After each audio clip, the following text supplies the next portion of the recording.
Florida just went nuclear. Forget everything you thought you knew about the 2026 midterms because DeSantis just dropped a map that could effectively end the blue wave before it even starts. We're talking a total wipeout. Wait, did you catch the scale of what just happened in Virginia? This isn't just a slight adjustment, it's a total statistical erasure. We're looking at a state where nearly half the population votes one way, but the new lines squeeze them into a single district out of 11.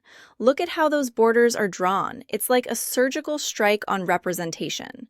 The strategy here is clear. You don't need to win over the voters if you can just redraw the ground they stand on. When you see a map go from a balanced 6-5 split to a 10-1 blowout, you're witnessing a fundamental shift in how power is manufactured. Most people think these things happen gradually, but this was signed into law overnight. Look at the way those lines snake around specific neighborhoods to isolate certain demographics. If you live in one of those red zones that just got swallowed by a blue tentacle on the map, your vote essentially changed zip codes without you moving an inch. It's the most aggressive move we've seen in the Mid-Atlantic in decades, and it sets the stage for the massive retaliation we're seeing elsewhere. We need the state of Virginia. We need the state of Maryland. We need our friends in New York, in Illinois, in Colorado. We need to see other states with their remarkable leaders that have been doing remarkable things meet this moment head on as well, to recognize what we're up against in 2026. And let me make this crystal clear. We can de facto end Donald Trump's presidency as we know it the minute Speaker Jeffries gets sworn in as Speaker of the House of Representatives. It is all on the line, a bright line in 2026. Listen to the language Newsom is using here. He's not talking about policy. He's talking about a de facto end to a presidency through geography. This clip is the smoking gun for the 2026 strategy. While everyone was looking at the 2024 results, the groundwork was being laid for this mid-decade redistricting arms race. The expert move here was using Texas as a legal pretext. By claiming they were only responding to what was happening in Texas, these blue state governors created a narrative shield that the media bought into instantly. But look at the coordination. New York, Illinois, California, and Virginia all moved in lockstep. It's a multi-state pincer movement designed to stall out the federal agenda by flipping the House through border manipulation rather than campaigning.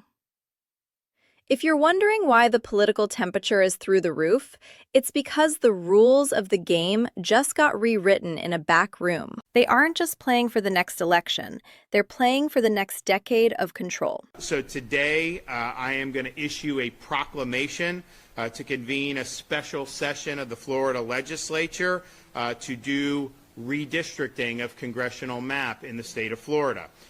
We are going to do it in the later part of April, partially because there's a Supreme Court decision that's going to affect the validity of some of these districts nationwide, including some of the districts in the state of Florida. We also need to see how our population has changed so much in the last 4 or 5 years. We need to get apportioned properly, and people deserve equal representation. And so we look forward to being able to work with the legislature to get that across the finish line. I know there's a lot of people that are excited in both the House and the Senate to be able to do it, so they're going to get their chance to do it. But realistically, you can't do it now if the Supreme Court hasn't ruled. So we've got to give some time for that. And when we're doing it, it's still enough time for the supervisors to get everything in order. So I think it makes the most sense, and we'll be ready to go. Check out the timing of this move by DeSantis. This is where the strategy gets really deep.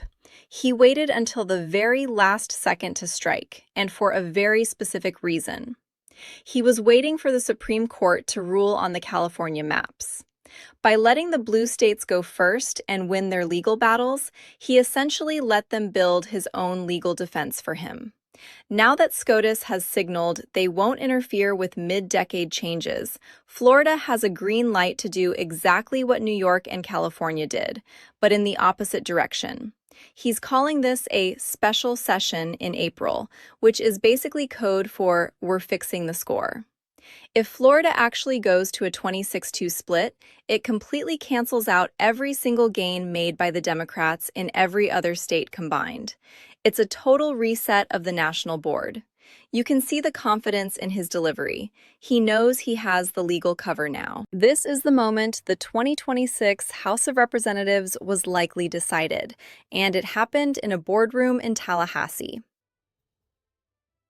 The map just changed, and so did the game. Hit follow to stay ahead of the next move.